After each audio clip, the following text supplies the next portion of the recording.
Today's guest is Michael Gibson, founder of the 1517 Fund, co-founder of the Thiel Fellowship, and a self-proclaimed failed academic. We were lucky to have the privilege of sitting down with Michael during his recent visit to London, where he was promoting his new book, Paper Belt on Fire, part memoir, part guide for the next generation of innovators who seek an alternative to the traditional path in higher education.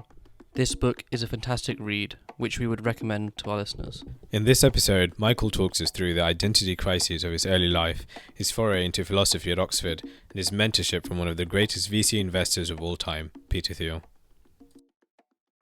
So thanks, Michael, for joining us on the Leadership Unplugged podcast. Really excited to have you on. I think the first question which we both came up with was when reading your book, you kind of start off with mentioning this absent father figure in your life and in your upbringing. And we wanted to ask you, how did this inform your childhood and decision making, especially in the early years of your life? Okay. Well, thanks for having me on. It's great to be here in person in London. Yeah, it's a big question. Someone asked me in Switzerland about daddy issues. So maybe we all have daddy issues. But for me, I think creativity is a mystery in arts and sciences, but more broadly in life, there are different aspects to creativity. And because I was involved with talent scouting and picking for Peter Thiel, helped him start his fellowship program, and working alongside Peter, I just had a window into this very eccentric person. A lot of people certainly know him from his weird political views or strange statements or his investments, but there aren't really great accounts of what it's like to work with him. So what dawned on me was, and this is in his book, 0 to 1, but there's one principle that Peter uses, one thing he looks for in the founders of the companies he backs and in employees. And weirdly enough, he derived this principle from René Girard, a French literary theorist of all places. Now, Peter studied under Girard at Stanford. Girard started his career as a commentator on Dostoevsky and Proust, but he noticed certain things in the novels that he wrote about related to human desire, and that turned into an expanding interest into anthropology, and in particular, the madness of crowds, social dynamics, witch hunts, bubbles, and then also scapegoating mainly. So Girard has this theory about why these social crises happen, how the crowd forms, and who the crowd picks to scapegoat. Now, this is the weird thing, is that Peter, took this idea from Girard, is that Girard noticed a certain pattern across mythologies and religions, that the crowd picks a certain type of individual to martyr, to sacrifice. Oftentimes, the sacrificial victim is this mix of divinity and something else. In the case of Christ, right? Christ is is this divine figure picked out by the crowd and the Romans for sacrifice. But then there are other mythologies. You could look at Oedipus and so on. And so Girard noticed that, the extreme character traits that some of these heroes turned martyrs have drew the interest of the crowd. But they were also insiders and outsiders. There's like this paradox about these types of people, meaning they can't be so foreign that there's no way this person caused the social crisis at hand. But on the other hand, neither can they be so inside that, we would never question their loyalty, like the king's right hand. What Girard pinpointed was that the scapegoat is often this boundary figure, this person, in the words of the talking heads, who is strange but not a stranger.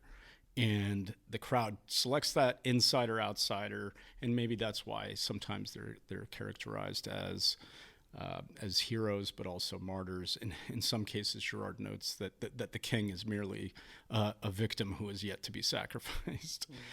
So Peter, wow, yeah. So he sees this in Girard and in the literature, and that insider-outsider dimension was something that I guess I picked up on from Peter, because he used it. Like immigrants, for instance, in the United States make great entrepreneurs. You look at the history of Silicon Valley, I don't know the number. It could be half, 3/4 of the companies are started by immigrants or, people whose parents moved to the region. So in that sense, they're outsiders. They're new to the country. On the other hand, they're insiders because maybe they grew up or maybe they've spent some time in the U.S. So they're able to see things with fresh eyes. So I came to write this book. Yeah, I'm coming back to your question. I came to write this book, and I realized I really wanted it to be a personal book.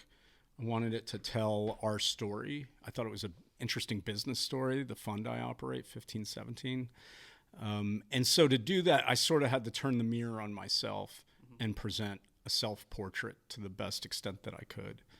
And so I grew up thinking that one person was my dad. And then when I was about 20, I figured out that someone else was my dad, and my mom told me. So in my own family, I was an insider and an outsider. It's like I grew up thinking I was part of the family, but then this truth is unveiled, and I discovered I wasn't. So it's like I'm in it and I'm out of it. I don't look like my half-siblings, but then again, they're my brothers and sister, right? Mm-hmm. So I wanted to, if I'm going to tell a story about this wellspring of creativity and how we see it in other people, I wanted to portray, myself to some extent. I'm also a failed academic. I thought I was going to be a professor of philosophy. That made me a little bit of an insider. I saw the inside of the temple. Mm-hmm. On the other hand, I dropped out or left. And so that makes me an outcast. So again, there's that dimension. So yeah, I think there's this business story. I mean, I mentioned my background just there briefly. My co-founder, Danielle Strackman, she is a former school principal. She founded a school in San Diego that's like a mix of public and private school. Services helps 5-year-olds to 13-year-olds. And so she has no background in finance or VC. So here are two people who started a venture capital fund that has this bizarre investment thesis that we primarily back people who don't have college degrees. And what's more, we've been wildly successful. So we've returned more money to our investors than the Ocean's 11 team steals from the Bellagio and MGM Grand, over $200 million. So this is like a business story worth telling. I think I couldn't get anyone else to tell the story, and the media wasn't interested, and they don't want to believe that it's true. So once I knew I was going to tell that, like, weird people do creative things. I think Hunter S. Thompson said, "When the tough gets going, the weird go pro." And so once I decided that, I was like, okay, I want to tell a little bit about my personal story, and I think that's why I started there in the book. Yeah, and I think like throughout the book, or as far as we've read, your personal story is kind of interwoven with this wider business story, and it's so well written. Like it's very easy to read. Yeah. I wanted it to be like, venture capital can be so boring, right? Or finance, or if I'm going off on so when I pitched the book with this agent to publishers, many of them rejected it because they thought, "What? Why do you want to tell stories, personal stories? You should be making arguments about how universities are failing people." And I thought, yes, those arguments are interesting, but when you tell a story, sometimes you can just grab a hold of someone with a narrative. I think can be more compelling. Yeah, I agree. I think storytelling is always that one thing which people can relate to and captivate and kind of get behind very easily. Yeah, and I wanted to develop themes in a way that you can't through discursive argument.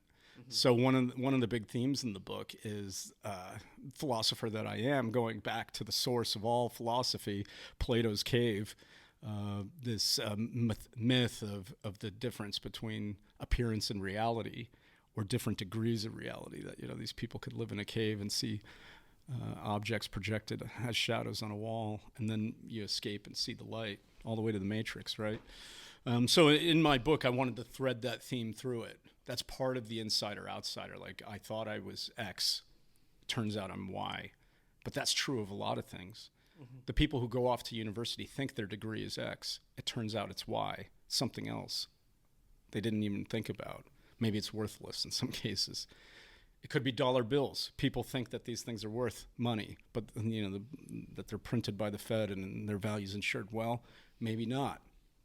The city of San Francisco, across a decade. I moved there in 2010, left in 2020, right before the pandemic hit. And I saw this creative, this place should be the Babylon of capitalism. And yet over the decade, I saw it decline and fade into an appalling humanitarian crisis, an object lesson in bad governance. So San Francisco is supposed to be the city of the future. That's the appearance. The reality is something else. And I think that's even true to the eye. It's like you see San Francisco from the distance, and it's just like the most resplendent city you can imagine. One of the most beautiful in the world. But then you get closer and you see homeless people asleep in vestibules, human poop on the streets, needles, all that kind of stuff. And that made me sad. So with storytelling, I get to weave this theme. And it comes up in weird ways too, because people want to know what it's like to work in Peter's office. So I remembered, one of the funnier stories was one of my colleagues essentially creating, bullshit art and putting it on the wall and convincing people it was part of Peter's art collection, right? Appearance and reality again. So it's like, how do we mediate this distinction in the world is what the book is about. The paper belt, I think, is defined in the U.S. So I use this term, the paper belt, because geographically from Washington, D.C. to Boston, there are all these paper-based industries, print money and laws and paper in D.C., ads in New York and media, New York Times, Wall Street Journal, and then as the symbol of higher education in America, Harvard and MIT print diplomas on paper.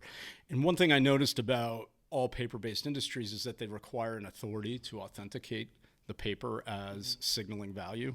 So if someone has a Harvard diploma, presumably you could submit it to the Harvard authorities. They say, yes, this is real. This person went to school. Here's what it signals. Dollar bills, same thing. Treasury makes the money, or rather verifies if it's real. The Fed essentially creates it, I suppose.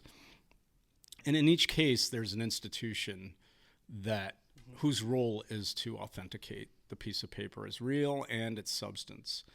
And one of the themes, I think, also in the book is just how the people who now live and work in these institutions, they've just become less trustworthy. Like I said about the diploma, does it signal that? What's the truth? So that's why, that's the paper belt on fire. I think these institutions are in disrepair or in decline, and it's all predicated on this difficulty of distinguishing between appearance and reality. Before we dig in a little bit further into the institutions that you talk about and the kind of challenges which we face with them, I just wanted to touch on something you said about this process of kind of almost introspection, looking inwards at your own story, your own identity. How did you find that personally, doing that in terms of writing this book? Are you naturally quite an introspective person, or was it quite challenging to do that and then open up to the world about it? It was really challenging. I didn't know how vulnerable to be. I thought you're always torn between wanting to protect people and wanting to communicate the truth, or the truth about you. And so it's been fascinating to see the response. One of my brothers isn't all that happy that I'm airing our family drama in that first chapter, but I think it's important for us to talk it through now. It's almost like this is a catalyst for that. I also think it's hard to. I think we can delude ourselves easily. I think in this industry in particular, there are a lot of egos. I wanted to make it accessible. And so to do that, I think it required some level of character development just in terms of storytelling. So for the narrative reasons, and then maybe for my own self-disclosure, I decided to go for it, because there are friends of mine who have read the book too, and they didn't know that about me, which is also interesting. So it's like they read that. It's like after they read the first couple chapters, it's like, what? They text me or something. I'm like, well, had to tell the story. But yeah, it was difficult. I think a question in a similar vein. In one of the opening segments of your book, you speak about meeting Bill Gates and the impression you got from him in person. I think it's quite common and natural for us all to have public personas, which may somewhat differ from personal personas. Is that something you think is important? Is it something that needs to be? How do you balance that with authentic leadership? Wow, that's a tough question. I think there are effective sociopaths. I'm not going to pretend there aren't. So it's like, you see this in sports and the arts to some degree, where it's like a bad person can be one of the greats kind of thing. And then, the vice versa too. There are also really great people who just, never, end up middling players or something. But leaving that aside, I do think there's something to be said for authentic leaders that I think, we're not always good at sniffing this stuff out. But I think people are drawn. I think there's a charisma to that vulnerability, and then it can be a source of strength. I've seen it in action. So I just have to have the caveat that there are effective people out there who seem to wear masks all the time. Maybe there is no real them, right? It's like they're just chameleons. But on the other hand, the people I like to work with, I like that we're like, down to earth and accessible people. Because when we're making investments in companies, the founders have to trust us, and we have to come to trust them too. And since we're often the first money into a company, they're going to have the most ecstatic highs and the depths of despair, and we want to be there for them. And I think if we can have a real bond that's based on, if it's not friendship, it's not exactly transactional either. It's somewhere in between. So I think that is valuable.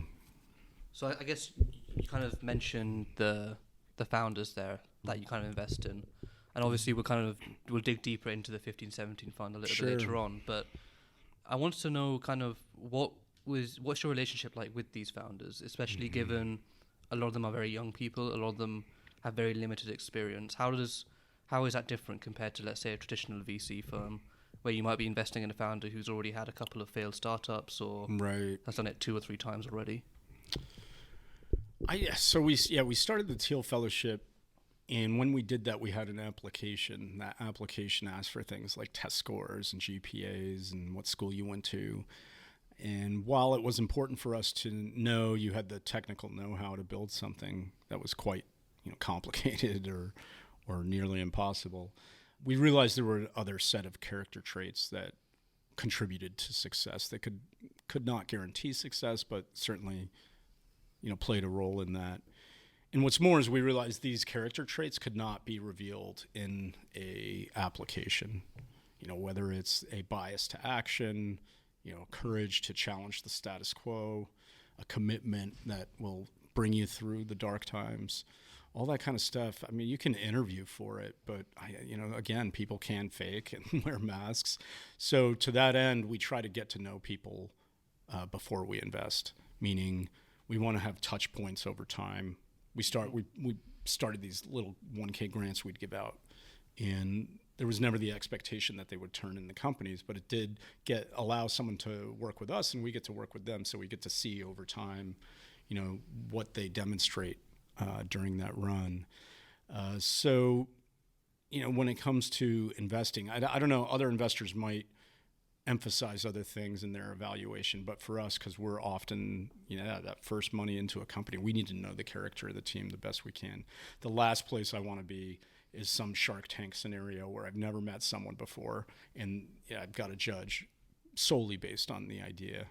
So I got to get to know people's character, and I want them to be themselves. And I want them to know that we're human too.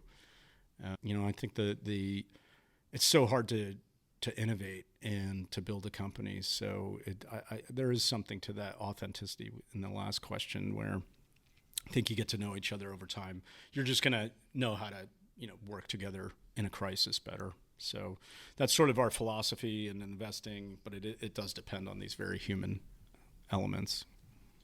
And what does that relationship look like once you've passed the kind of selection? You made the investment, kind of ongoing kind of support to your portfolio companies. A couple of the other guests we had from the VC kind of world talked about how that is one of the most crucial elements of the job.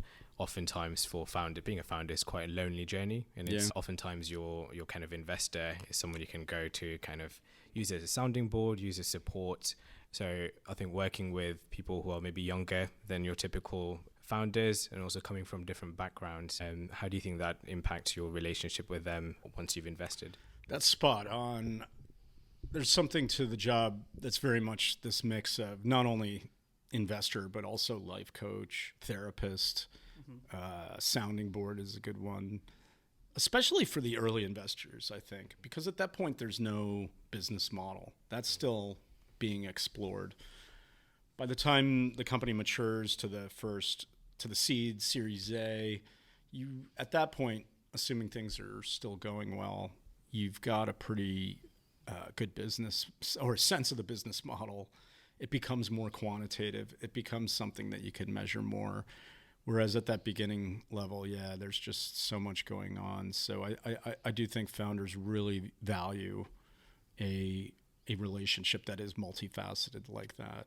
Now, I'm not a life coach, nor am I a therapist, but just trying to be a good person, right? It's like just trying to be supportive.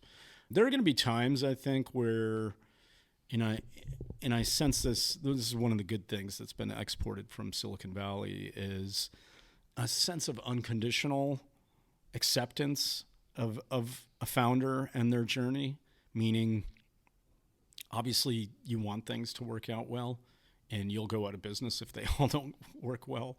But for any particular founder, assuming you've built a portfolio, you should assume that company's going to zero, because there's this real strong power law in the distribution of portfolio return for VC or angel investing, where one of your investments is going to return all the money pretty much.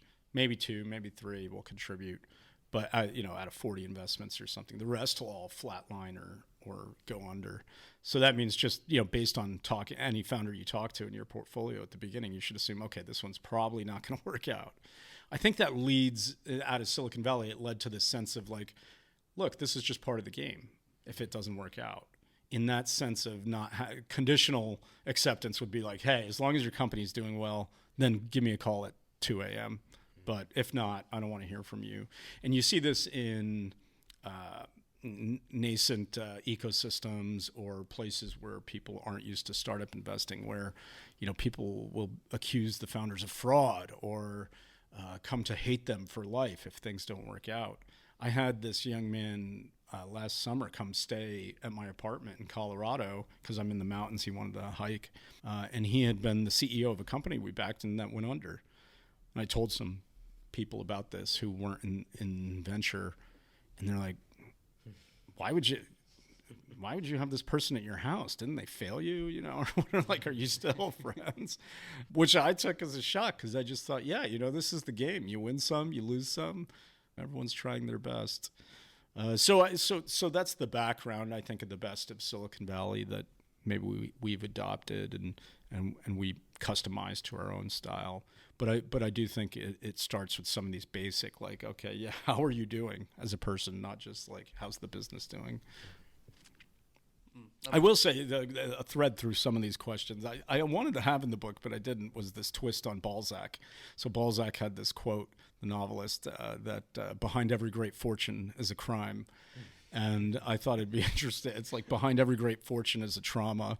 I think there is something to what is the genesis of the ambitions that people have? Is it some daddy issue? Is it this insecurity? Is it? I saw Bono from U2. He's in the U.S. and he's doing this thing for his memoir that he wrote, where he sings songs and tells stories. And he was like, "Listen, I didn't know his relationship with his dad. It's quite fascinating. This guy like never really was proud of his son, at least vocally."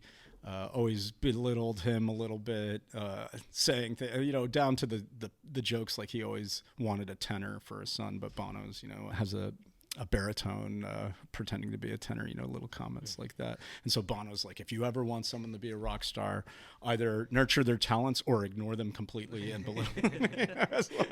So yeah, what are the origins of these ambitions? I don't know, but I think for a good many, right, there is something in the past that someone's trying to prove or get over or heal. What would you say is the origin of your ambitions, and what's your genesis? Right.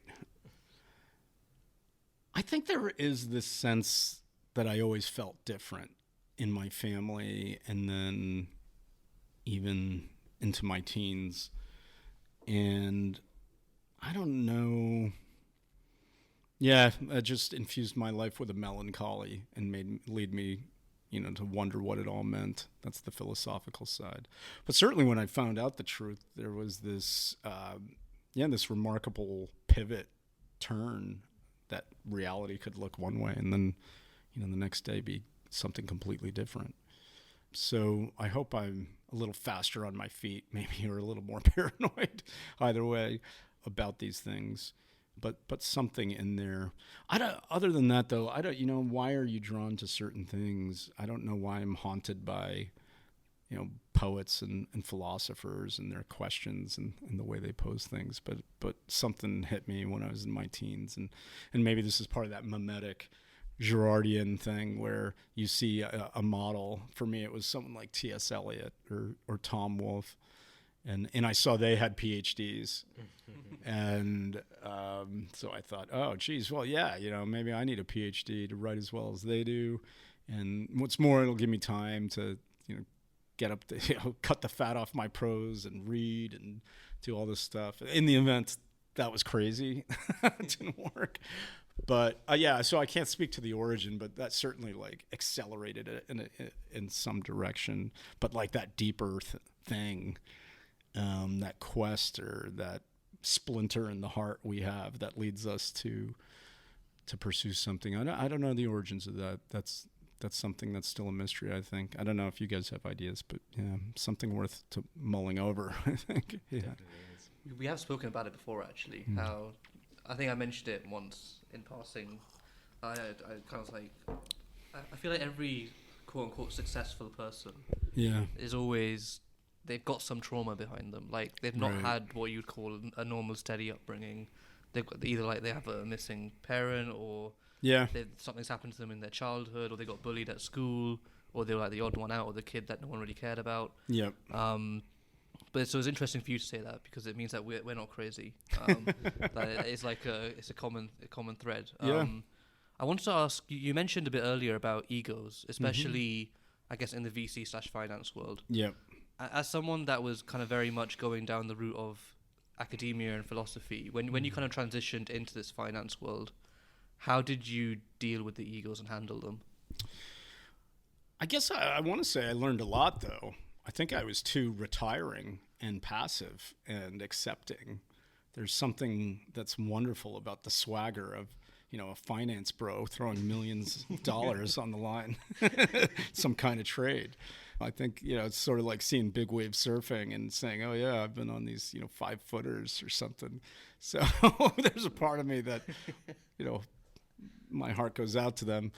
But, yeah, I think, it's fair to say you look on Twitter any day, there are 5 VCs fighting each other about who's the smartest in the room and who's right about which trend, and this other guy's an idiot. So I think, definitely a lot of egos there. And then even on the founder entrepreneur side, right? It takes a certain type of person to want to build something, and sometimes when the going gets good, people forget where they came from, and they start acting funny. And I want to say that that's a classic story of hubris and downfall, but it's not always the case that there's the downfall again. It's sometimes those types of people just excel.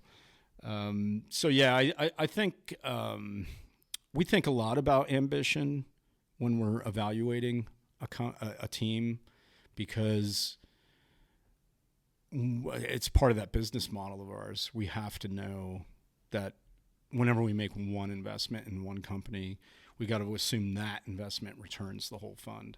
And to do that, it's got to be a big idea. So our first fund was $20 million fund. That's a lot of money to me, but tiny in the world of VC. But, the simple algebra, if we own 5% of a company and we have a $20 million fund, then the market cap of that company is going to have to be $400 million for us to break even. To stay in the venture game, though, you can't just break even. It's a tough asset class. Most VC funds fail. A lot of startups fail. Most VC funds fail, something like 80%. And that doesn't mean they didn't make money. It just means they didn't make enough money to justify some of the other things going on. So it's those investors could have put their money in stocks and bonds, and that would have been liquid, at least more so than a VC fund where that money's locked up for 10 years. So, in the venture industry, a good rule of thumb is people have to 3x a fund, 4x a fund over 7 to 10 years to stay in the game. So to go back to that algebra again, now it's like, okay, you need to invest in $1 billion plus company, if that one company. So sometimes we'll pass on a great team just because we can't find a plausible story for how this tiny little lemonade stand is going to grow into some, company that makes these satellites that go out to the edge of the solar system or something, right? So but the thing is, like, we need to, maybe that plan isn't exactly clear, but we need to know that they have the ambition to want to do that. On the other hand, we have to also know that they're not so attached and wedded to that dream that if it changes or doesn't work out, that it's going to be catastrophe for their soul or their life, or there's this. It's like I talk about this a little bit in the book. We call it egoless ambition, because you have the ambition to try to build that Dyson sphere around a star, but you also aren't so wrapped up in it, in the ego, that if it changes or alters, you don't see how to make that twist and turn. It's a paradox. I'm the philosopher, so I'm drawn to paradoxes, and sometimes they're something to be experienced, not something to be resolved. And I do think that the best founders out there kind of sit on that balance point. Not every day. We all, too much, too little, but maybe some days. Yeah, I mean, over the course of your career within VC, you must have kind of evaluated probably hundreds of companies at this rate, maybe even thousands. Over the course, I guess, at 15, 17, or maybe even at the Thiel Fellowship, was there ever that one company which you now look back on and you think, that was one that we missed out on? Yeah. And kind of why did you not kind of see the potential there and then? Well, starting with the Thiel Fellowship in 2010, we brought to the final interviews a young man from Stanford, and Peter actually conducted the interview, which makes it more interesting to me. And this guy, Stanley Tang, Peter decided to pass on for the fellowship. I think and we see these ideas to this day. It's like college students will try to just come up with a service that is good on campus. Food delivery to the library, laundry from the dorm. And this guy was, I think it was some campus-based thing. I can't recall. But he did go on to become one of the DoorDash founders. So extraordinary company. And we passed. Since I didn't, I'll blame Peter for that one.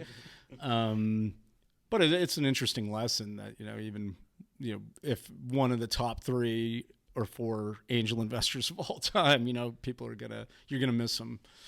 When we get to 15, 17, because some of these other dynamics are in play, we've passed on things, meaning, thinking more, we have the team, but what about the market and the product? So one time I was pitched by this team out of the University of Waterloo, driverless golf carts for corporate campuses. And it just seemed like a really niche idea. They were coming out of Y Combinator, the accelerator program, and which is now like the Harvard of these things. And so any company that comes out of Y Combinator, the valuation at which investors are investing comes up. And so it was a rich deal, golf carts. I was like, this doesn't feel right. I still recommended that the founder become a Thiel Fellow so that, that program continues. It's a nonprofit. We're a for-profit fund. But we passed on the investment. And then, some things happened that maybe I couldn't have foreseen. One of them was that the top driverless truck company, or at least designing software for that, was acquired by Uber Auto, which left an opening in the driverless truck space. So this golf cart company moves into that. Then they make tons of progress. Eventually they went public. And so that was a miss. And so if I think about, why? I don't think, there wasn't much on the character side. It was more just that business argument. And I often wonder now, like if I look, so across the first 5 years of the Thiel Fellowship, in a time in which I didn't know anything, meaning like I just got, this is baptism by fire, I'm thrown in. Sure, I'm an apprentice to one of the greats, but I have a lot to learn. And we didn't consider the potential market size. We didn't consider the current state of the product. We focused solely on the individual, and we gave them grants. And what's more, they were 19 and under when we did that. And so across the first 5 years, we helped Vitalik Buterin launch Ethereum. We helped Dylan Field start Figma in 2012. That made news recently last year because it was bought by Adobe for $20 billion. So if I look at the returns from a time in which I didn't know jack, if I had been making investments just on that, I'd be doing better than I am at 15, 17, where I'm like using all these other factors to consider things. So it's interesting. It's like I always feel humbled, like, oh my God, it's like, okay, past performance is no guarantee of future success. And what's more is like you think you know something and the world changes, or you don't know really as much as you think you do. You briefly mentioned there being almost an apprentice to one of the greats.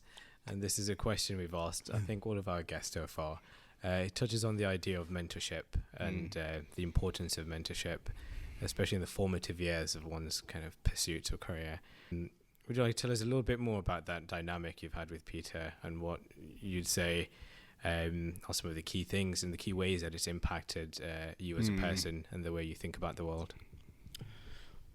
Yeah, I don't think Peter is a mentor to many people in the sense of like coaching them and giving them constant feedback. We didn't have, I just interact with them on many levels. It could be discussing finance. It could be talking about the world or fellowship stuff. So what I learned, I think, was more just absorbed through seeing him in action. And then how that related to like some of the other things he cared about, like philosophy, Girard, and so on. So in that sense, he was a model, and just working alongside him, you pick up a lot. He has his phrases, these little aphorisms you could use as a rule of thumb. But for me, it's the stuff that like comes out of left field, where I don't know if any other corporate office this would happen. So, for instance, I mentioned, I think, that Peter studied philosophy. Girard is one of his interests. Another is the philosopher Leo Strauss. This was a German philosopher, 1920s, and in the 30s he moved to the United States to flee Nazi Germany, and then taught in America through the 50s. Real interesting thinker. One of his main ideas is that the great philosophers of the past had to hide who they were because they lived in oppressive authoritarian times. So someone like Plato, you can't really read on the surface. You have to read between the lines. Of course, he's going to say that there are philosopher kings, but what you don't really notice is here are these parts that lead you to see something else. So that's called Straussian reading now at this point. So Peter loves Leo Strauss. And one day I walk into the office and I come through the reception room at the old Thiel Capital offices in the Presidio. And we had 3 conference rooms. There was one in the reception, one back by the hedge fund trading floor, and then Peter's office was in the deep back, and there was a conference room back there. Now, if Peter was meeting with the finance team, it'd be out on the trading floor, but often he took meetings off by his office. So I walk in this day in reception, and I see this conference room filled with like 9 people and Peter, and they're all in suits, but not good-looking suits, a little threadbare on the edges and so on. And I'm like, I asked the reception, Ashley Williams, I said, Ashley, what are they doing in there? She's like, I don't know. Peter's in there with some guys. They're reading some book. It's like, what book? She's like, let me look it up. So then I get back to my desk, and Ashley's already emailed me. She's like, they're reading City and the Man by Leo Strauss. And not only that, they're reading a specific chapter, not even the whole book. It's just like one chapter in the whole book. And these 9 people are all academics who are specialists in Strauss. So I'm thinking, all right, this is wild. What do you imagine most billionaires do? They have yachts and eat well at restaurants and so on. But what Peter Thiel does is he flies the 9 top academics in this interest of his in for a one-day seminar for himself that he tells no one about. Meanwhile, he's got his fund, founders fund is busy, his hedge fund is busy. All these people need his time and input. But no, he's going to discuss, this one Strauss book that touches on Thucydides, the ancient historian. So, okay, that's just weird, So what did I learn from that? I learned that your interests can take you, your intellectual interests can pull you in fascinating directions, even in business. And I also love Peter's strange, maybe it's not bravery because maybe he's just totally unaware of it. But the fact that he would just do this and not care what other people think is pretty remarkable. So that's the kind of thing where I hope it's rubbed off on me a little bit. I'm not going to pick up interests. Strauss is kind of interesting to me. He's not one of my favorites, but I do love that wild streak in Peter that pulls him in different intellectual directions, and I think I learned a lot from him in that respect. He to go back to the original question though, is I think he very much had a filter though. It's if you couldn't do the job, you were out. He's not going to coach you up. It was you're back. You got the first ticket back to Wichita if you couldn't deliver. So it was always on the margin, he's always trying to say something, but a lot of the work, especially when it comes to talent spotting and VC investing, I think there is no playbook. There's no set of rules that you can just follow and guarantee success. And so Peter would always use this language, an investment, let's say, Thiel fellow potential or something he'd say, it doesn't match my pattern recognition, which is the language of computer science and computer vision. It's and I came to see that you train on a data set of and the object recognition is is this a founder or not?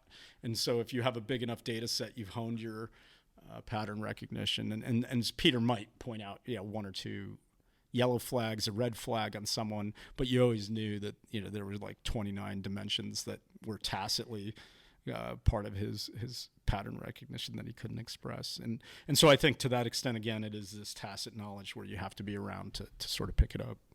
So would you say kind of he is a generalist trying to model everything in the world, or do you think he's a specialist focusing on maybe 3 or 4 key areas over a certain amount of time and really, really getting to understand them?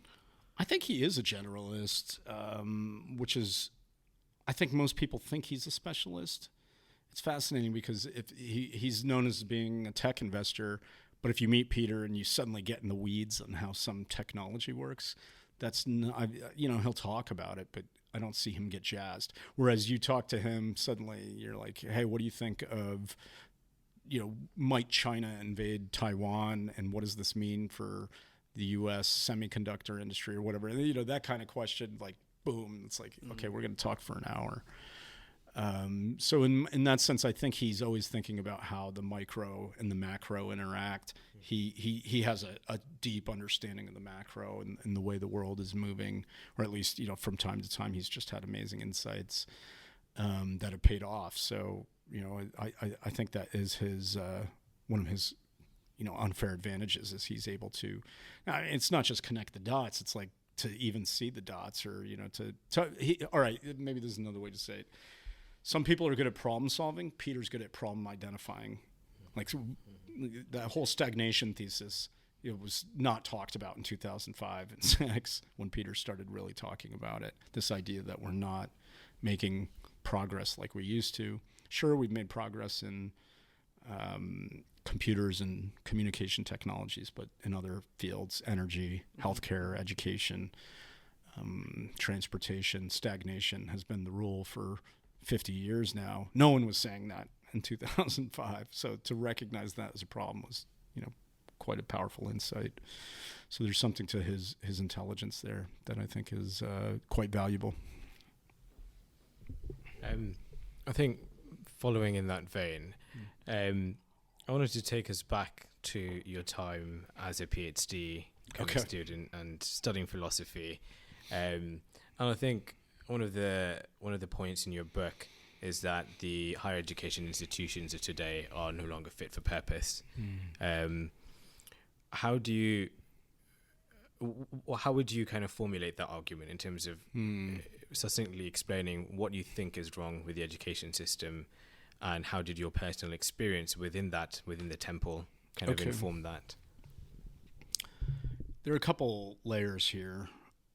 The first that's different in the US as opposed to the UK is just the cost.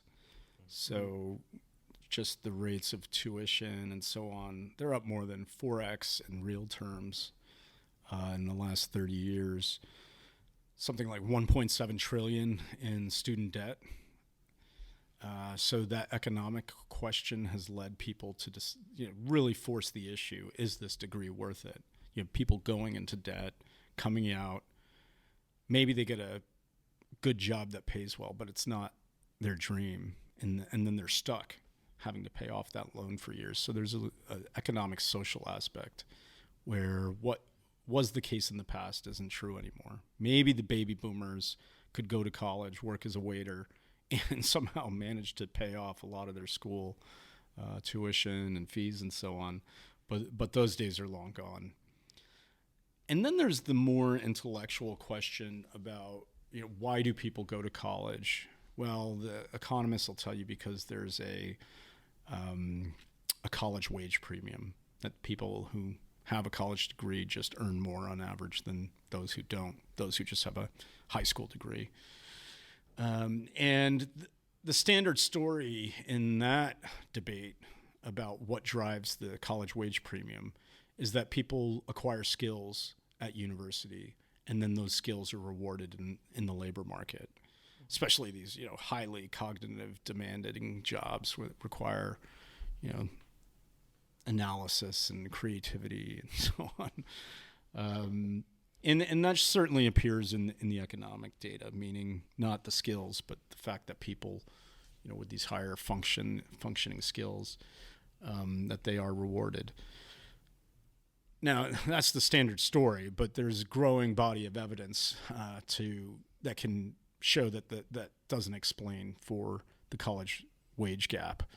What does is, anecdotally, we could ask ourselves many things that should lead us to scratch our heads. One of them would be a lot of people pursue careers that have absolutely nothing to do with what they studied.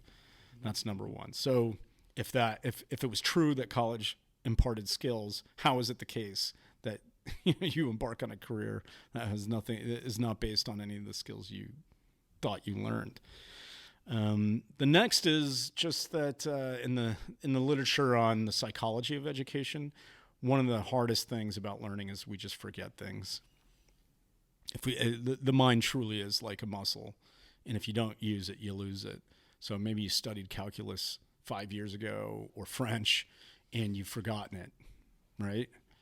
Well, again, if you are in the labor market and you're being rewarded for the skills you learned in college that now you forgot, how is it the case that you're making money on that? That doesn't make any sense, right? Forgetting should be the same as failing. Mm-hmm. But that's not the case, right? So this has led other people to look in other directions. There's one research question that's interesting is what's become known as the sheepskin effect, because they used to print diplomas on sheepskin. The weird thing is that if you finish your degree, you get the college wage premium. If you are one class shy of getting your degree and you don't graduate, you make 30% less. And if you finish 3 years, you make less. If you finish 2 years, a little bit less. 2 years, a little bit less. 1 year, a little bit less. All right, so what's going on here? If you're learning skills, then the person who is one credit shy of graduating should make 98% of what the person who graduates makes. But that's not the case. I just told you they make 30% less. So this leads to different theories to explain that. And one of them is that what you're being paid for as a college graduate is not the skills you learn, but the institution of college is acting as a screener and sorter of certain character traits for the labor market. Mm-hmm. What are they screening for that can't be determined in a test? Well, not IQ, although that's part of it, but character traits like, can you finish a 4-year program that requires great sacrifice, that requires finishing assignments on time, showing up, being on time, all of that. Employers are just going to look through the resumes, and if someone can be sorted according to that, well, great. Okay, so that all leads to a situation where what is happening here? So there's the human capital model, which is the idea that you're getting skills. Then there's the signaling model, which is about, wait a second, no, you're actually not learning any skills. You're just signaling something about yourself, in which case education is really like an arms race.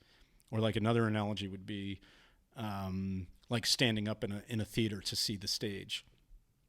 So the first person who does it, that's great for them, but it just leads everyone else to stand up, and now we're all where we started. So college degrees are working like that. So the last thing I'll say is then, doing a dive into the research on learning in education. In the U.S., I haven't looked at the universities here, but in the U.S., it's just you go to a landing page and they say their mission is to teach people how to think or how to, apply critical thinking or problem solving skills. It was wild to learn that they not only, all right, none of them do this. None of them, they just assume they do it. And they offer no evidence that they do. So if this were a drug, the FDA would ban them because they hadn't passed, controlled studies of some kind, right? So if you look at the research that has been done, it's a dismal picture.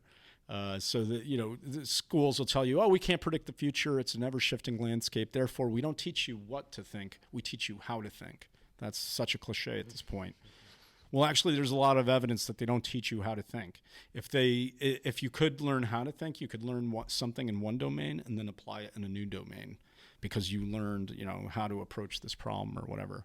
Well, there's 90 years of research that shows, universities aren't improving that skill. Zero.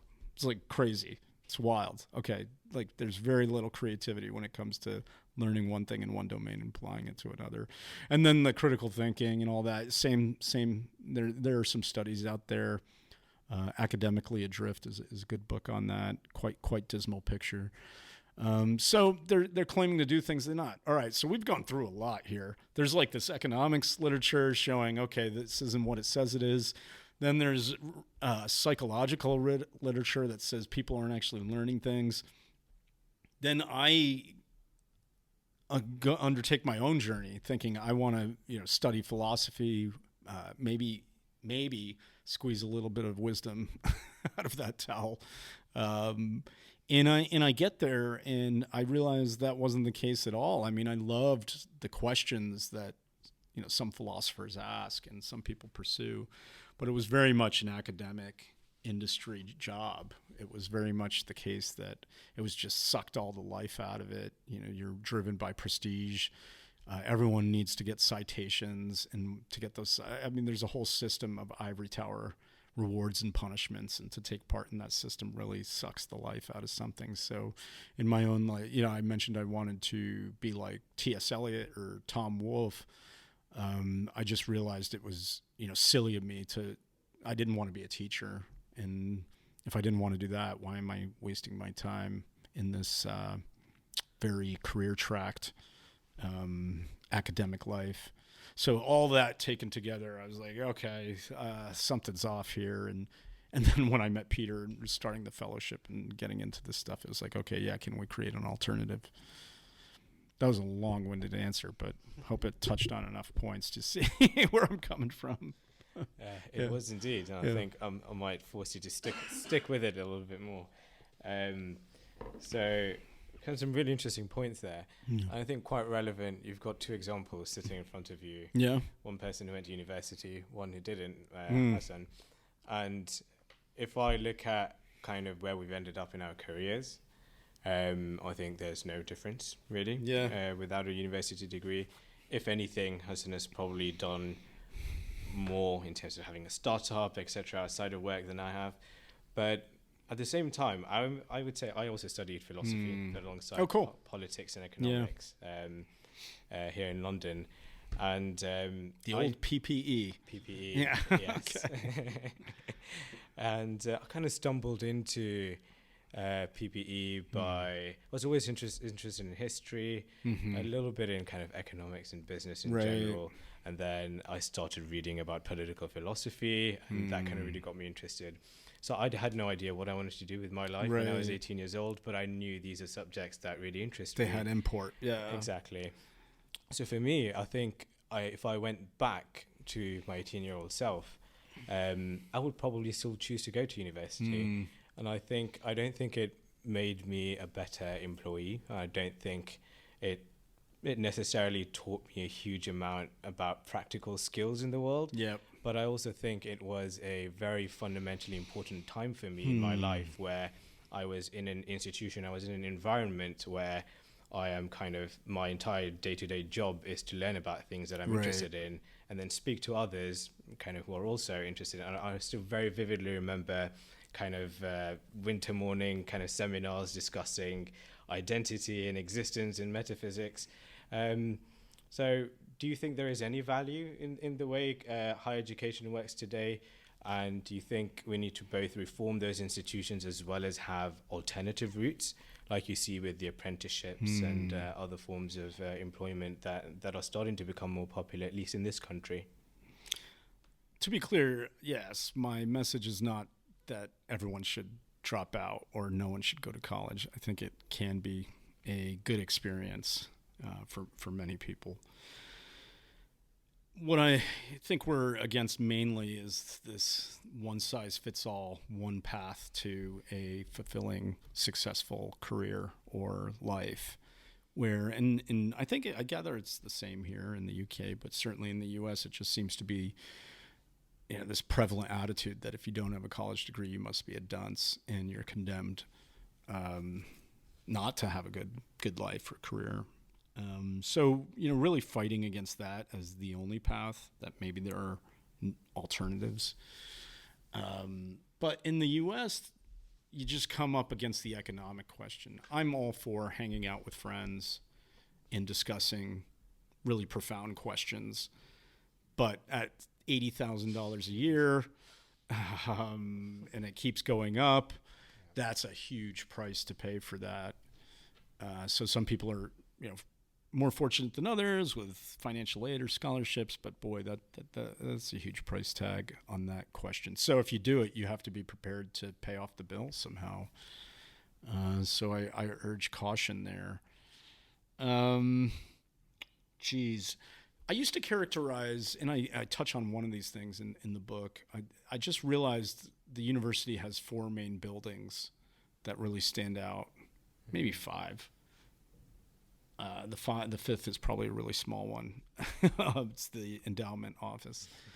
But the university, the main architectural feature I noticed on every campus was the clock tower, which reminded me of its medieval past and why it arose when it did. I think it's no accident that the university arose during the time of mechanical clocks and clock towers, because time came to be seen as a proxy for labor and learning. In the U.S., people are obsessed with, colleges are obsessed with how many credit hours did you take. Here's how many hours you need to fulfill your major. You take hour-long exams.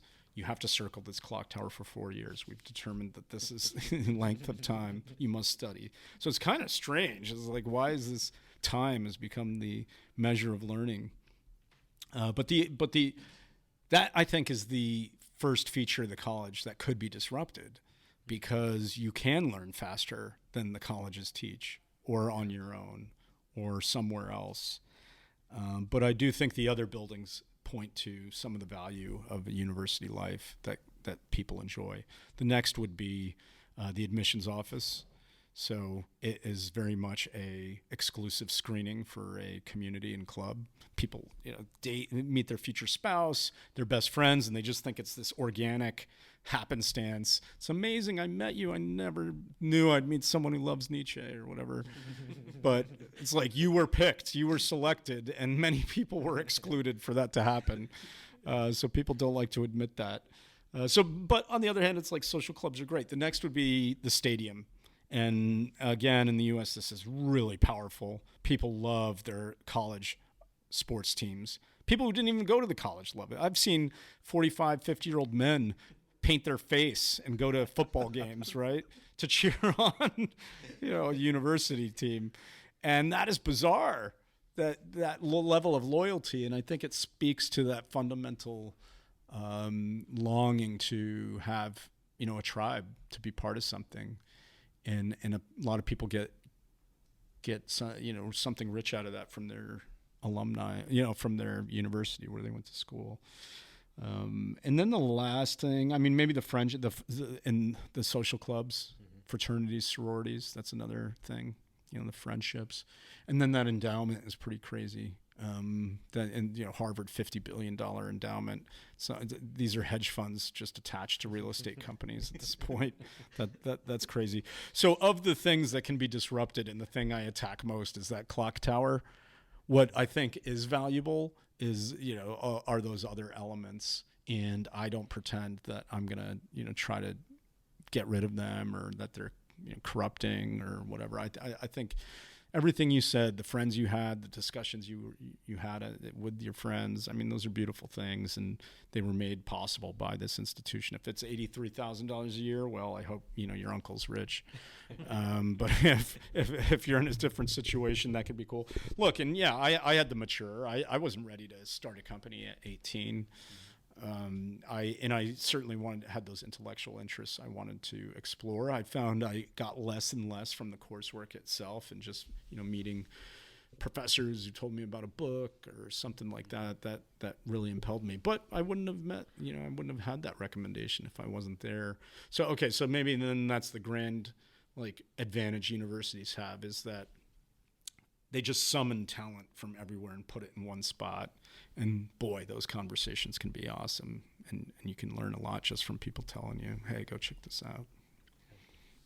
I think I wanted to kind of move along the timeline a little bit. Yeah. So you've done your college degree for 4 years, and now you're heading into the world of work. And in your book, you mention that a lot of these students, they go into these abstract jobs, abstract promises, whether that be Wall Street tech or big tech or whatever.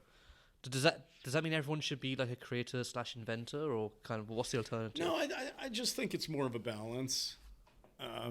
Because in the U.S., I noticed that, and it's probably true here, that 40 to 50% of a graduating class will go into management consulting or investment banking. And I think that is the factor. I think it's a factor driven by a number of things related to that stagnation picture. It could be the case that some industries were just outlawed, like nuclear engineering, at least in most countries. It's pretty close to being illegal to build new reactors, right? But on the other hand, I think if we look back to the early 70s, there's just this hyper-financialization of the economy.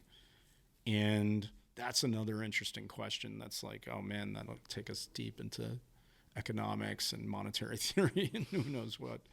But that seems to be the pivot point where, we were making great progress across many fields, and all of a sudden, early 70s, 1971, things slowed down. There's a great website people should check out called WTF Happened in 1971. It's full of facts and figures and charts. You just see the world changed. But that hyper-financialization is part of it, and so it is a career that commands great respect and high status, and it pays well. So if tuition's going up and you've got those bills to pay, what better way to do it than by working for Goldman Sachs?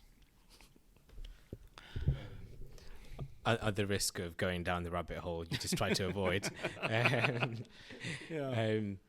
do you think the kind of the monetary system we live in, especially post kind of gold standard and the financialization of society that's happened, how do you see that being one of the contributing factors, if it is, of this kind of stagnation that we're seeing? I do think people's time preferences are broadened or shrunk based on what they can earn as savings. And therefore, monetary policy can be related to just how much value do people put on future money versus money today.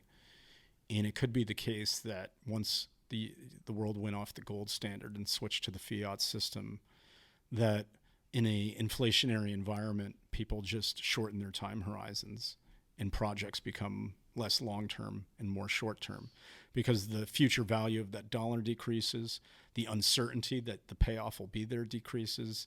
Just from a discounted cash flow perspective, the future becomes less bright. And therefore that may then influence the types of jobs people undertake, the careers, they set forth on. So I think it's like monetary people who focus on like gold bugs and Bitcoin maximalists and so on. I'm like in their direction, but I do think they get a little too obsessive about how monetary policy influences micro behavior, but I do think the effects are real. And so I think that was part of it, that this not hyperinflationary, but inflationary environment, we had a great moderation for a period of time, but that overlooked like the greatest expansion of credit in history. And so we weren't getting wealthier. Appearance and reality. What can we do to paper it over? Well, we're going to, print money or sell bonds. So those big picture issues, I think, certainly had an influence and are part of that. What are the causes of the stagnation story? But I would focus on that time preference aspect. I do think there's something where if you devalue the future, people just become more present oriented, more hedonistic. Fewer cathedrals, more brothels.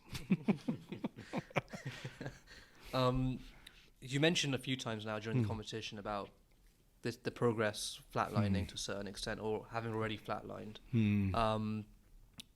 Is that a very US-centric view, or do you think that kind of applies across the globe? I think it applies across the globe, only because the US was at the frontier of so many different fields. Now, I could admit that like Switzerland and then some other pockets of Europe have innovative biotech, let's say in the case of Switzerland with pharma stuff. But the bigger issue is, how do we measure progress? It's very hard. It's hard to know what the standards are, but we could look at various broad measures, and there are little inventions here and there since 1971. Let's take healthcare. Life expectancy is pretty good. It's not great. It's not perfect as a measurement, but it is pretty good. And so in 1900, life expectancy at birth in the U.S. was something like 44. Fast forward to 1980, and life expectancy at birth is somewhere like 72, 73. So, a lot of gains across that 80-year period. Some of it, or a lot of it, was due to better sanitation, so just clean water, and then, and decreasing infant mortality. That's certainly part of it. But there were incredible discoveries and inventions. I mean, there was the discovery of antibiotics, discovery that smoking causes lung cancer, discovery that hypertension leads to heart disease and heart failure. All those things were massive improvements that helped fuel that progress. Then that golden era, we could date it probably with like the discovery of IVF or invention of IVF in the late 70s. After that, just like the number of discoveries coming, they're good but not incredible. It could be like the fMRI, Viagra. These things are good, and they've helped improve our lives. But across the world, these numbers haven't been great. In the U.S., the life expectancy has actually, fallen in the last 5 years due to COVID and some of these deaths of despair. So if I think of like, okay, where are these discoveries coming from? We can look over the last 100 years. Europe was certainly at the forefront in the early 20th century. It seems to have fallen off after the Second World War. But I think it'd be hard to find a place outside of the U.S. where major strides were being made in the scientific field. If you could look at Nobel Prizes, like over time, you just see more and more people coming from the U.S. Could be immigrants moving there, but like Nobel Prizes awarded, by far, it's like a gold medal, silver medal kind of count thing. It's like more from the U.S. That's not to say there aren't people from the U.K. though, and France and so on. It's just less and less frequent than it used to be. Kind of following on from that point, you mentioned in your book that kind of this concept that nearly all real gains in our living standards come from scientific and technological progress. I think that's been quite a focus of the kind of conversation. What about kind of social progress? And particularly kind of touching on the example of life expectancy in the United States, one could argue that a greater increase in life expectancy or reduction in child mortality could be achieved if the United States had a kind of more accessible healthcare system that similar to what we have here in some of the European countries, Right. and that the kind of GDP per capita spend on healthcare could be achieving a lot more in the States than it is. So answering these questions and creating social capital, for a lack of a better term, how do we address the shortage of that in our society? I think the question of progress in philosophy is a good one, and then the question of can we make moral progress? Certainly, from one point of view, seems obvious that the world used to be a more barbaric place with tyrants and slaves and all of that. Maybe we've made some progress, but most people, or a lot of people, are relativists today. So you're kind of stuck in this trap where you just have change. But I do believe in moral progress. I just think it's complicated by the incommensurability of a lot of different values. I think equality and liberty are two values where, the more of one, the less of the other. There's always going to be a trade-off in that. It's just the way it seems to have worked in history. And so it could be the case that, some people prefer to live in a society driven more by the values of equality, and other people prefer to live in a society with more liberty. Maybe in the long run that becomes clear which is the better place to live morally. But right now, I think we're still having these debates. On the healthcare issue, I think it's complicated by it is hard to extend that lifespan in a healthy way. And a lot of medical spending in the U.S. is from these heroic measures based on whatever the cutting edge is to extend life, maybe 3 months, 6 months, whatever. It's also the biggest market in the world for pharma, so everyone wants their drugs approved there. If they charge high prices at first in the U.S., then that offsets the cost down the road and the availability elsewhere and so on. So these things, it's like it's tougher and tougher to increase at the margin the lifespan. It's more and more costly. In the U.S. is at the frontier. There's no dramatic. It's like, okay, maybe you get a year or two, but because of other factors, it's not really clear that life is better for the elderly in the U.S. than elsewhere. So it's like we haven't had a dramatic breakthrough. But I would turn the question though and say, what if a market process led to cures for cancer and the end of various forms of declining brain function, dementia, Alzheimer's? What if we found an end to heart disease? And what's more, that market processes drove the prices of these things down, to the prices at which anyone could afford, right? Which system would you rather live in? The one where healthcare is guaranteed for all, and you have to wait in line and appeal to someone whether or not you can get a procedure, or a process over time that leads to dramatic breakthroughs and alleviates suffering? Right now we're not in a situation where those diseases have been cured, but if we get there, then I think the question would be obvious. It'd be like, do you take a taxi or do you take an Uber? At least, back in the U.S., it was clear Uber was, better for a while. So I don't know, maybe to take it to philosophy, John Rawls, the egalitarian philosopher, had this thought experiment for, because he wanted to think about what was a just society. And so he had this thought experiment where you had to, sit behind a veil of ignorance. You didn't know who you were going to be in the society. And so what principles would you want this society to embody to ensure that whoever you ended up being in that society, that you'd be in a good position. And so he has this whole 500-page book on what that would be. But basically, he boils it down to, you want to make sure that the worst off person is as least worse off as they could possibly be, relative to everyone else, because you really want to protect against that downside. According to Rawls, that's like a whole debate about like how risk averse people should be in that behind the veil of ignorance. But one thing about Rawls that I think is worth mulling over these days is he focuses on a period in time, a single generation, maybe two. I don't know. He's not very clear. His writing on this is very opaque and confusing. And if instead we didn't know who we were going to be in society, what if the question was we didn't know when we were going to be? Then we would start to see society as more of a evolving process.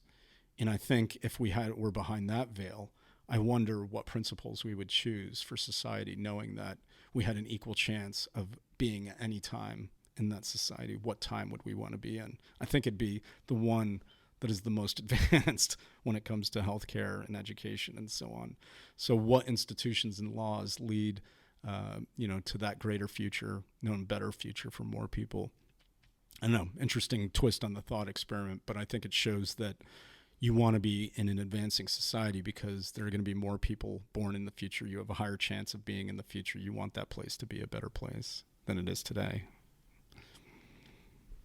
I'm going to kind of take it out of the philosophy for a bit, and then I'm sure that's a challenging question. I'm sure he'll ask you another question, which you'll get straight back into it. So you mentioned our podcast is called Leadership Unplugged, but in the book you mentioned that leadership is a vague ambition, and self-exploration is somewhat aimless. Can you kind of explain what you mean by that and kind of what you think the alternative is? Oh, leadership. Wait, how is that? Wait, Leadership Unplugged. All right, I just say that self-exploration sometimes is characterized as aimlessness, or I think it's really aimlessness. Yes, well, according to the book, anyway. Yeah. What makes a good leader? Jeez. It's like part of that is like what makes a great founder, and but on the other hand, it's not like I haven't written a book on leadership, and I think it's a difficult thing to become as a leader. Do you think people naturally become leaders, or? I think you can improve. I think like anything, there's some people who are just gifted with a charisma, or they're gifted in the arts of persuasion. But I think everyone has a lot to learn, and maybe you can like make a 4 into a 6 or a 7 into a 9. It'd be really hard to make a 1 into a 10, right? I don't know how many books or like leadership seminars you go to and so on. But I do think there's like some natural component to it that's organic. I mean, some of it is just like, your energy and your way in the world. I mean, maybe you're just tall, right? Like people love tall. I guess Napoleon was short. But I don't know. But one of the things that I've picked up on is just the ability to delegate. I think, especially with founders, it's hard for them to trust. There's this like, hey, it's my baby thing. So it could be with sales. How do you trust someone in sales to now sell this product? You've been doing it for a year, 18 months. Now all of a sudden you got to trust people to go out there. Or some of the higher level strategy decisions, it can be hard. But I think the best leaders know how to inspire with the broader mission. What are we trying to accomplish? What is, are we getting to Mars? That's the goal. Okay, we all agree on that. Now I'm going to delegate to you how we get there. And there's something to trusting people, but then also, quite frankly, making the best hires you can to do it. That can be huge. So I think being a great leader is also like forming a great team. But it's also I don't know that like art of delegation and like how people do it well. But I think it is a good principle to live by, that we can all get on the same. We know we got to get to San Diego. You guys figure out, are we doing it by plane? Are we driving? All right, you're going to find the best way, and then we'll talk about the plan. Whereas like the micromanagers who are like, okay, here's how we're getting to San Diego. We're leaving at 5:51. We're going to this in and out, and then we're, whatever. Yeah. So that, that's my, overly broad but not entirely helpful observation about leadership. But in the case of startups, I think it's interesting because there's this thing where it's like, hey, this is my baby, and it's tough to relinquish and therefore delegate. I want to ask you about Silicon Valley Bank. Okay, yeah. And because from where we were in the UK, it was kind of affecting us, but it was still very distant to a certain extent. Yeah. You had SVB UK, which then got, I think, bought by HSBC over the weekend, but you didn't necessarily feel a direct impact of it, which I think in the US you guys probably felt a bit more, especially in the startup ecosystem. Mm-hmm. I wanted to ask you about kind of your experience over that. It was pretty much a week, right? Over the SVB collapse week. Well, in my case, we have an investor who's a hedge fund manager and long-short hedge fund. Mm-hmm. And on January 4th, he wrote to me an email saying, I'm putting on a massive short against SVB. Here's the case. He presented an analysis of the balance sheet. And he says, therefore, you should warn your companies and your investors. I was like, Bill, this is heavy. Now, with Bill, this is an interesting case study in judgment. I love Bill. Brilliant guy. He's been shorting Tesla for 4 years. All the fundamentals are against Tesla. Ask any Wall Street analyst, and there's no way their valuation can be justified by the cash flows that they have. Yeah. But here they have this charming, charismatic, greatest storyteller, Elon Musk, leading the company, and Bill lost money shorting Tesla. And I knew that. So I'm like, damn it, is this another case of Bill going crazy? And so I warned some people, but not all. We didn't bank with SVB as a fund. I warned some of our investors. I didn't warn our companies. We had 3 or 4, one with major exposure. They had something like $37 million in cash in SVB, which is insane, right? Mm-hmm, mm-hmm.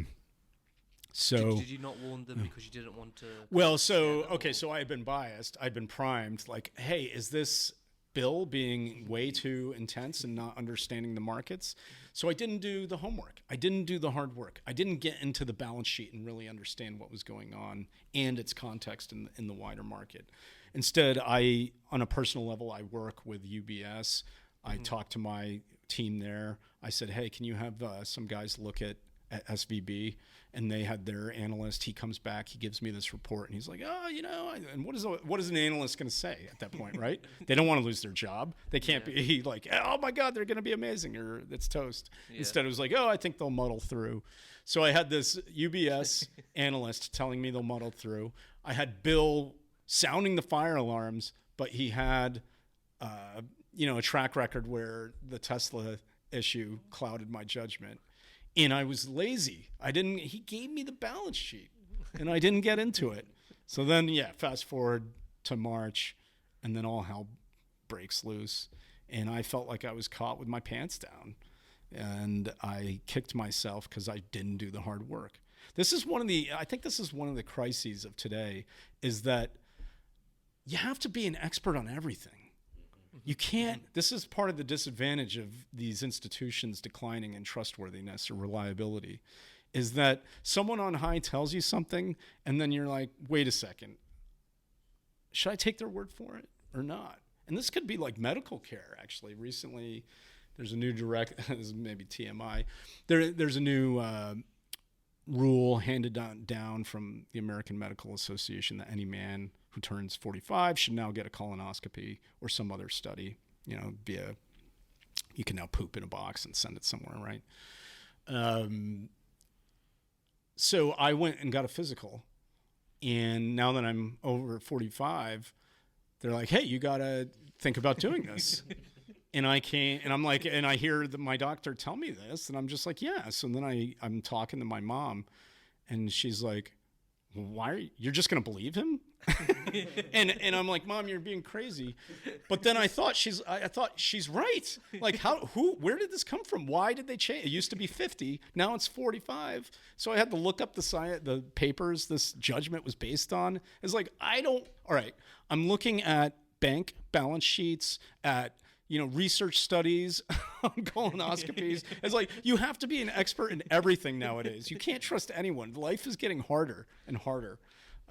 So yeah, when March came, I had not done the hard work. And unfortunately, those companies, I might have been able to at least give them a warning, or, maybe they could have diversified their cash holdings. I think I guess it does come back to 1971.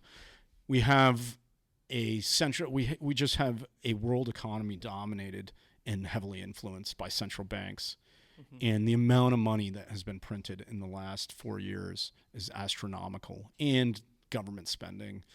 On top of that, you have the supply chain issues from COVID. So just, everything becoming scarcer and demand increasing. So that's driving inflation.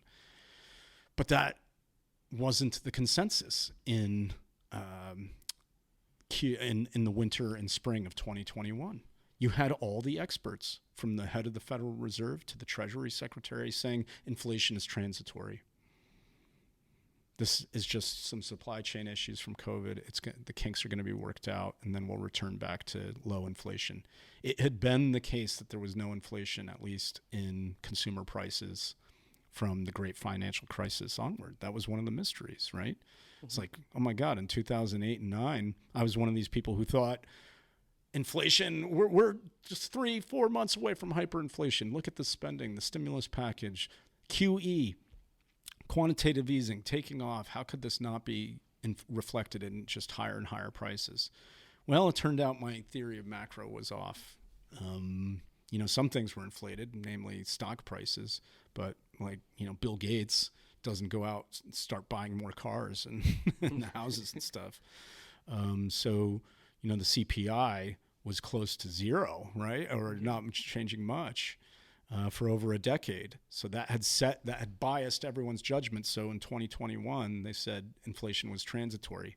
SVB and First Republic, this is a mistake from the management team, but it was set up by these authorities, which was inflation's never going to be high again as far as we can see. We had whole new economic theories arise out of nowhere that were just crackpot. It was like modern monetary theory. It's like, governments can just like spend and spend and spend. It doesn't matter because, hey, we're borrowing from ourselves. What? It's like, it doesn't make sense. And they came to believe this because, for 12 years that had seemed to be true. So SVB and First Republic and some of these other banks, there's tons of money pouring into the economy. The world is looking for returns, and they're very few and far between.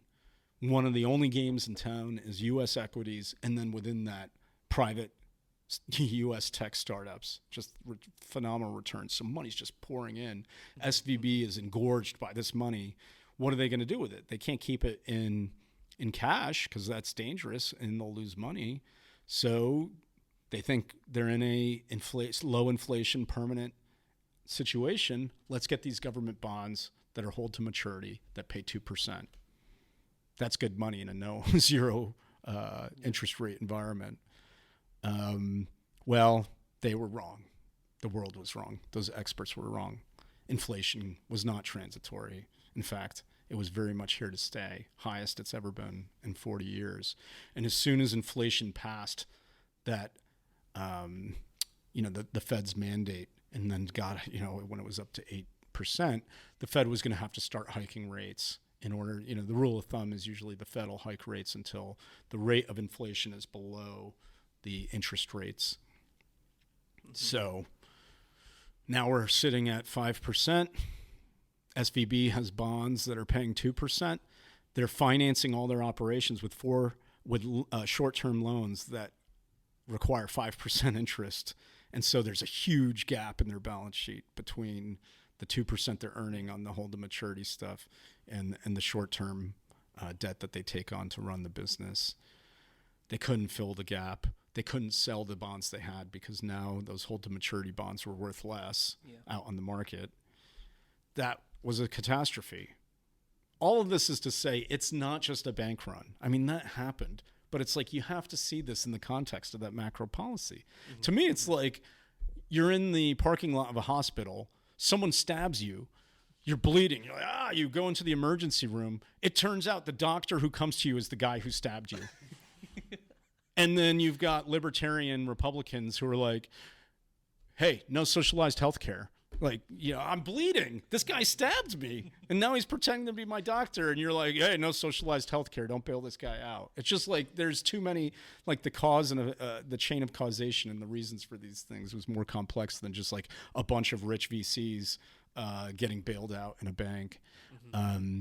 The systemic contagion issues are real. I think at this, when you saw SVB, the bank run, there were a lot of people who thought, this is just isolated. This is just that one bank full of idiots. But I think now it's clear that the entire banking system in the U.S. is fragile. You got to go back further to the financial crisis, where the authorities decided there were two types of bank. One was too big to fail, J.P. Morgan, Goldman Sachs, whoever.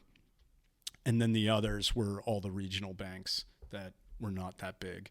And that in and of itself set up an unhealthy dynamic where if you sense that your bank's in trouble in one of those regional banks, you have no reason to keep your money there because the Fed is going to backstop the big guys, but not you.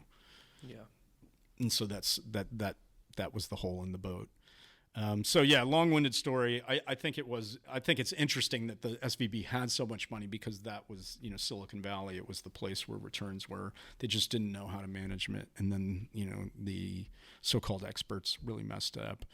I don't think we're through the end of this. I think there may be, some other bank rescues here and there, especially as those regional banks their deposits are getting depleted. So the jury's still out on how this story ends. And then that's related to this bigger story of, geez, are we all, is every nation on its way to a debt crisis of some kind sooner or later? We've been kicking the can, and we can kick it pretty far, but one day we reach the end of the road and all we have is cans. So, how does this story end without major, really structural changes for a lot of countries? I'm not sure, but I think this is only the beginning. Kind of sticking in Silicon Valley. So this would be my last tough question for you. Okay, great. I actually want to quote your book here because I think there's some very quotable things in your book, and I just love your writing style specifically. Okay. A very entertaining read, but also quite punchy. So you say 2020 marked the end of Silicon Valley as the fires of creation in this once great hub gutter out. So I want to ask, what did you mean by this, and what's kind of, why has it happened? I'll leave it there. I think creativity is a mystery. At the individual level, we've touched on, but I'm also interested on what makes some societies more creative than others, and then also what makes nations more creative. So we can compare nations. Is the U.S. more creative than Sweden or Israel? How do we measure these things? How are they different? But we can also see the same country over time, that maybe it used to be more creative than the past. So that's a big question that I get into in the books. And I have some directions that I think are worthwhile, but there's no final answer. The next thing is that creativity seems to be not only, a what, but a when and a where. So throughout history, there are just these wonderful moments in time where a group of people form a scene, and that scene becomes a movement or an era. And that could be the Athens and Greece. It could be the Renaissance, Florence, Italy. It could be Paris and painting in the 20s, different fields, different places. But one thing all of these things seem to share is a biological metaphor, where there's a birth, a growth, a coming of age and a peak, and then a fall into decline and disrepair. So these things, like creativity, is a very fragile flower. And so I'm just interested, like Silicon Valley was the preeminent hub of innovation, probably starting, call it 1950 to, I would say, 2020. And it had its own biology.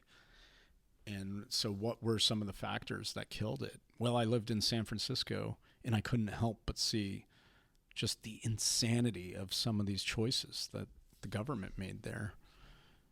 One of them was just to prohibit the construction of anything new. No new housing. This was the issue. The number one issue was just that it was as if someone had had stuffed the city like a dead animal and mounted it on the wall. It was never to be changed. And so you watch these movies from the 60s. There's a famous movie called Bullet with Steve McQueen, famous for its car chase scene, one of these epic chases through San Francisco, where the hills are quite steep. You can see the background in that movie is the same as it is now. The same streets, they all look the same apartments, right? These 3-story buildings. So you couldn't build anything new. You also couldn't build anything higher than 3 or 4 stories in 80% of the city. So this was just an artificial constraint on housing. But across the decade, you had a massive boom in tech. So you had more people moving there from at any time before. They made more money. So you have more people, more money, the same amount of housing. What is going to happen? This is Econ 101. And it was terrible. What's odd is that no one saw it that straightforwardly. Instead, it was always like, who can we make the scapegoat? If you were on the progressive left in San Francisco, which is like the moderate left, it was still the tech employees. If you were the far left, it was like capitalism is causing this. But yeah, so that just really destroyed the city. It meant a lot of people couldn't live in the city who bring a lot of soul to a place. The artists, the poets, the musicians, and then the humanitarian crisis on the streets. It was awful, and I don't know what the city was thinking there. It was like they banned plastic straws and bags, but they gave out needles for free, and you could just toss those on the streets after using them. It's like, what? It was this odd situation where there were a set of rules for a lot of people, and then there were no rules for everyone else. And it was it's like you could get a ticket for your car because in San Francisco, the hills, you got to turn your wheels so that the car, if it ever gets if the brakes don't work and the car's let loose, it turns into the sidewalk. So they're handing out those tickets, but at the same time, there were like more than 60 car break-ins a day in San Francisco. So it's like your window is smashed, all your stuff is stolen from your car, but you got this ticket because your wheels weren't turned. Why didn't you stop this person from stealing? So just really bad social policies. And it was these kinds of things that just kept compounding over the decade, so that by the time COVID hit, it was like San Francisco got hit harder than anywhere else. You go there now today, downtown San Francisco is a dystopian zombie apocalypse. No one is working in the buildings. There's a commercial real estate crisis that's part of this debt crisis coming, perhaps, because the office buildings of downtown San Francisco stand empty because no one wants to live and work there. And the streets are disgusting, and these people need help, and the city's answer is to put them up in hotel rooms and give them access to drugs. It's so bizarre. So these things added up, and they strangled the technological creativity. All the things we talked about with college that made it valuable, its density of talented people, that's important in any of these creative clusters through time. That's what makes cities so great. And the fact that we would destroy this with bad social philosophy is really tragic. And I think the book really grew out of some articles I wrote just on the decline of San Francisco. And I think whatever eloquence I had, I think it was fueled by my anger because I was so upset that such a beautiful place was being destroyed. And so, yeah, if the book is about individuals, it's about societies, it's about cities, it's like this creativity is very special, and I think we don't know enough about it, but we do know how to destroy it, and that makes me upset. I think before I get to my last question, I have a preemptive question. Okay. Where do you think that next kind of creative hub is? Does any place like stand out to you, or is it all a bit in flux at the moment? Yeah, there's no one rival or replacement. I've just seen people move all sorts of, they've moved to Austin, Texas, Miami, New York. But more broadly, I just think now you can start a company anywhere. I don't know the future of remote work, but what is definitely here to stay is that you don't have to be in a specific place to run a business. I don't think. In the past, especially with venture capital, these VCs were so lazy. If they got a board seat, they insisted they had to be in driving distance of the board meeting. So that you can imagine that was a limiting factor on where a company could be. That's not the case anymore. People just do Zoom board meetings. So if you're in Wichita and you just happen to be growing as a company there, well, yeah, stay there. Great. Yeah. So yeah, it seems very dispersed. The other thing I've noticed since I've been here in Europe the last week is just it is more vibrant than the last time I was here, a few years ago, meaning I think more people are doing startups. I met deep tech investors in Switzerland, so it's not just like, follow on Me Too app type stuff. It's like deep, hardcore research, and that's exciting to see too. So I think the density question is important. I don't know, where that will be. Maybe it's enough to say it's in the sprinkling of the places I just mentioned. On a personal level, I live in the mountains of Colorado now. I moved there during the pandemic, and it was wonderful to hike and do things in nature. But I find I long for these kinds of discussions we're having today, and the restaurants and the nightlife of cities. And in the long run, I know I can't stay in the mountains permanently. So where is that next place? I don't know where the future's being built, but it's something I'm thinking over, because I know it's like you need to meet people, you need to hang out with them. That's how we learn. Well, a lot of people are looking at the Middle East now, right? Like, really? Not necessarily Saudi, like but Dubai. Dubai. Yeah, I've heard great things. I'd love to visit. Although it's hard to tell how real these things are. Was it NEOM? N-E-O-M? Yeah. It looks fascinating. It's a work in progress, right? Okay. You ask the firm we're sitting in. It's a very real thing. Okay. It's not a theme park. It's actually a city. Okay. That would be cool. I am part of the, I don't know if you follow Balaji Srinivasan. He's this founder of a company called Council. He was CTO of Coinbase. Now he's a sort of angel investor, man about town philosopher, and he wrote a book called The Network State, very much in this vision of, will the future, let us form new types of societies and communities. There's the Charter City movement, which is, can we found new cities? They just had a pop-up charter city, call it, in Montenegro. I forget what it was called, Zuzalo. It was led by Vitalik Buterin and some other people. They had, I think there were like 200 people there over the last 3 months, and then other people would come in and out for different weeks to give talks on different things. And so maybe the city of the future, in a way, is a city that doesn't exist yet. Maybe somewhere on Earth, people will get to found a new place. That would be wild.